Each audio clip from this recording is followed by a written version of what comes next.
Omanyala, who on his home track, going up against what I thought was a pretty good field. It had Kenny B and Marvin Bracey Williams in that field.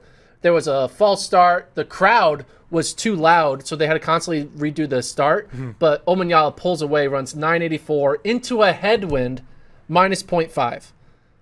It is altitude, so you got to give that as a factor. But into a headwind, world lead, 984 against, good competition. Marvin Bracey was in that race. Bracey, he's silver medalist, man. Right? You got silver?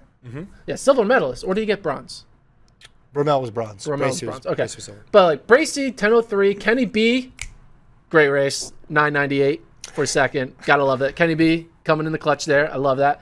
But Omanyala, man, we kept on talking about how the U.S. men on the 100 and 200, it's going to be really hard for a non-American to get a medal.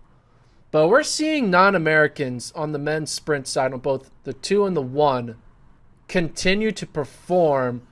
And the barricade of, like, these are the top 3 is just... I think the walls are breaking. I think the dam is coming down. And I think Seville, I think Blake, Akeem Blake, not Johan. I think Omanyala. I think a few others. I would put money on there not being a U.S. sweep now. 2 months ago, I would have put money on there being a U.S. sweep. There's not going to be a U.S. sweep in 2023. I think with Omanyala running this well and the other international guys running well, there's not going to be a U.S. sweep. I agree. Really? 200, I think it's still in play. 100, not as optimistic. Yes, 200 still in play, mainly because Kenny B. Not Noah Lyles or Aaron Knighton, who are running well. Yeah, and then if Curley comes in as the 4th. Yeah, so there's 4. It's going to be, That one's, because Omanyala doesn't do the 2. Yeah. Seville and Blake, haven't seen him at the same level as the 100. You could put Fonbellet in there. Aaron Brown is solid. But the 100, yes, you're right. They're under serious pressure. Yeah, I'm trying to bring up the current men's 100. Let's do win legal only. So you have Omanyala 984, Terrence Jones from the Bahamas, Texas Tech, 991, Simbene 992 from South Africa, Seville, Jamaica 995, and then Noah Lyles of US 995. So the top 4 guys right now are all not American. And then, like, Curley's not even there. I mean, we're just Curley and Coleman and Bromell, they're kind of just, we're waiting for them to show. What happens if we include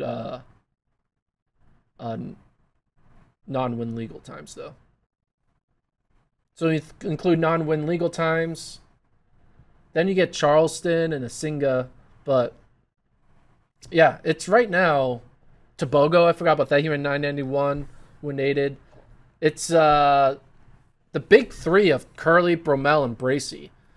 It's May 15th, and they have yet to really cement themselves. Now, well, that's fine, though. They got time. Curly's like... They're the only group, though, that has to worry, well, other than Curley, has to worry about qualifying. Yeah. They're the only group that needs to worry about being absolutely 100% in the beginning of July. The rest of the people you mentioned, I mean, the Jamaican trials are going to be tough, but those guys have a big advantage. Omanyala's not worried about that. Simbine's not worried about that. Zarnell Hughes isn't worried about that. Yeah. Fonbellet's not worried about that. Tobago. Yeah, they're not worried about just making the team. So they can run hard right now, cruise, and then get ready for Worlds.